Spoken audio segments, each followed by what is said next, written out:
WCNC TV Charlotte. This is Flashpoint, where power and politics collide and the tough questions get asked and answered.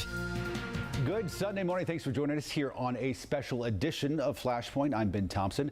The world looks a lot different, folks, and so does our show here. Given the coronavirus, we are under a strict no guest policy here at WCNC Charlotte, and for good reason. So it's just going to be me and some of our best reporters. So we're going to be focusing on important stories about the virus and how it's impacting all of us.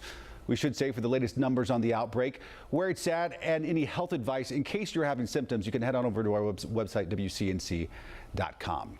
In the meantime, first up, local doctors' offices and urgent care is being flooded with folks thinking they may be sick, and they're looking for a diagnosis too. So we put WCNC Charlotte's Rob Hughes in charge of finding out what to do if you start to feel symptoms. If you think you might have coronavirus, advice coming fast and furious from every angle, and it can be overwhelming. Social distancing. Social distancing. Social distancing. The first thing you should do if you think you have coronavirus, stay home. Unless you're having a medical emergency, you should stay in your house and contact our office by phone so that we can give you directions on what to do next. Dr. Jennifer Womack with Tryon Medical Partners says showing up at the doctor's office or emergency room unannounced puts other people at risk. One of our most important goals is to make sure that we don't expose our healthy patients to our sick patients. Mecklenburg County Health Director Gibby Harris says there are specific qualifications for COVID-19 testing. Another reason Tryon and other healthcare providers are screening patients ahead of time over the phone or through virtual care. These are not drive-throughs for anyone who would like to be tested. If you are given the go-ahead to visit a remote site, a doctor or nurse practitioner wearing protective gear will determine if you need to be screened. First, they'll rule out influenza, then perform the COVID-19 test, all while you stay inside the comfort of your own car. Staying in your car is a really good way to isolate whatever infection you may or may not have. Rob Hughes reporting for us there. By the way, you can find a list of local screening sites on our website, WCNC.com. Well, that's a question we've gotten a lot. Can folks who recover from the coronavirus get reinfected? It's a question a lot of you have been asking after some conflicting reports coming out of China. Well, WCNC Charlotte's Jason Puckett works to verify that claim.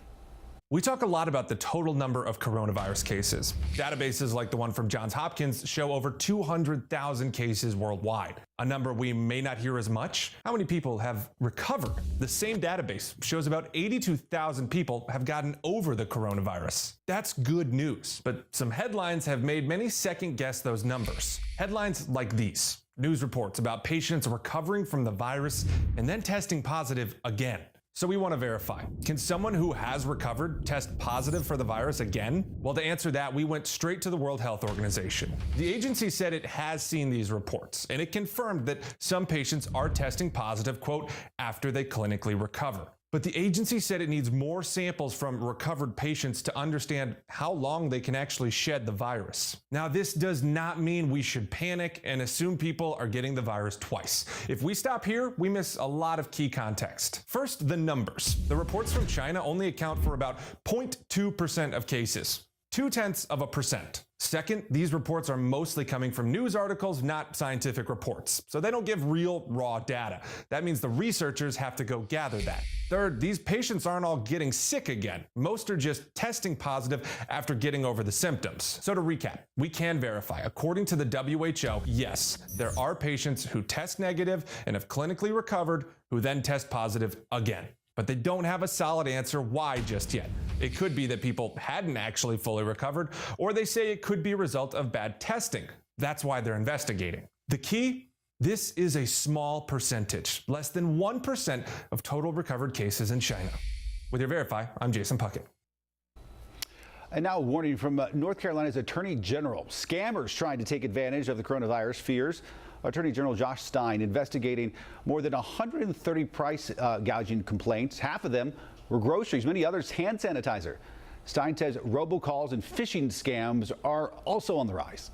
Our primary concern has to be about the public health. It has to be about keeping people healthy and well and alive. But we will not tolerate criminals trying to exploit people's fears to make a quick buck. Another thing to watch out for, fake charities. Stein advises to only give to organizations you know and trust, like food banks or the Red Cross. Several industries are being hard hit by the coronavirus. Spring, normally a busy time for the real estate market, but things are looking very different right now because of the virus. Lindsay Nadrick spoke to a realtor and loan officer about what's going on.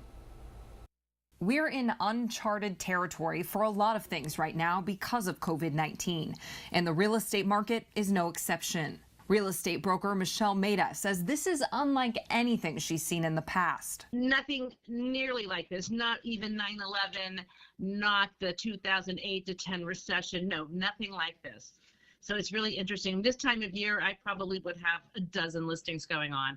And I have a couple, and I've got some coming up, and I don't know if they'll go on the market or not. Michelle says some people who plan to list their homes for sale are now waiting. Well, I'm seeing a complete slowdown. I mean, we still have some houses on the market, but at this time of year, most of us are so busy, and we have multiple listings, and I've got people putting them off for various reasons. With social distancing recommendations, homeowners don't necessarily want a bunch of people walking through for an open house, while others aren't in the same financial position because of the drop in the stock market. I have some people putting them off because they were going to sell and buy, but now they've lost so much money in their 401ks or their IRAs that they just have to wait. That being said, a loan officer said it is a good time to buy or refinance. Mortgage rates have fluctuated but are still low. But rates are very low, and so it's a great time to get out there and just get more information about how it could benefit your situation with respect to refinancing or increase your buying power because the cost of money is a little bit less than it was before. And now to another industry being hit hard, vacation rentals like Airbnb. Thousands of property owners and managers have seen reservations just dry up.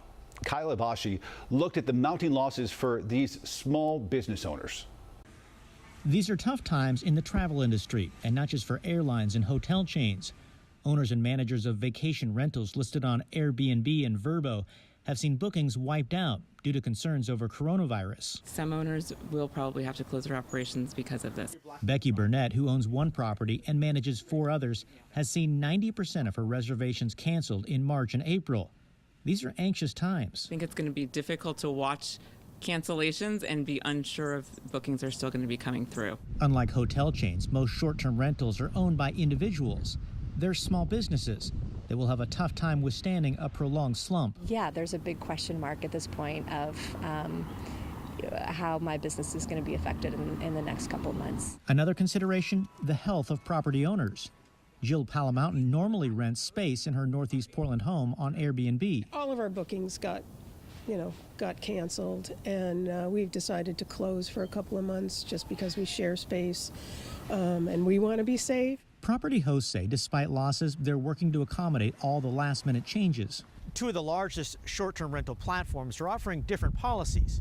Airbnb is offering guests full refunds for cancellations. Vrbo is encouraging refunds, but not requiring it. That's created some frustration among travelers who've complained on social media about the difficulty getting a refund from Vrbo. The company didn't respond for comment. Property owners hope these challenging times will pass, assuming they can still pay the mortgage while they wait. I believe that this will all turn around at some point, and we'll all be back in business just like the rest of the world. Well, it wouldn't be Flashpoint without talking about some of our political leaders and lawmakers here in the country. And on multiple occasions this past week, President Trump called the coronavirus the Chinese virus. He blames China, which is where almost all scientists say the virus first broke out. But in times like these, we know words matter and accuracy matters. It's a worldwide pandemic affecting all corners of the world, but we can't even agree on what to call this thing. Let's connect the dots. Coronavirus is what you hear most on TV, and that's accurate in a broad sense. In reality, coronavirus is a type of virus that affects your respiratory system. If you want to be specific, COVID-19 is the strain. That's what the experts call it. And perhaps you've seen the president's tweets. He's calling this the Chinese virus, some calling it the Wuhan virus. It's true, scientists say it started in China, but the president's own CDC says those names are inaccurate. Scientists say naming any virus after a geographic location just isn't a good idea. The Spanish flu turned out to be not from Spain. And Ebola was named after an African river. Only later did scientists discover the virus didn't start nearby. The CDC also says naming a virus for a place can give others living elsewhere a false sense of security. So if you want to follow the lead of the experts, the folks who study these things for a living, coronavirus or COVID-19 are the names to use. And can we talk about the coronavirus and how it caused panic in the stock market this last week? It was up and down all week, seeing its worst drop since 1987. Tomorrow, the New York Stock Exchange will move to electronic trading only. It comes after 2 people tested positive for the coronavirus. Stay with us. More of our special edition of Flashpoint right after this.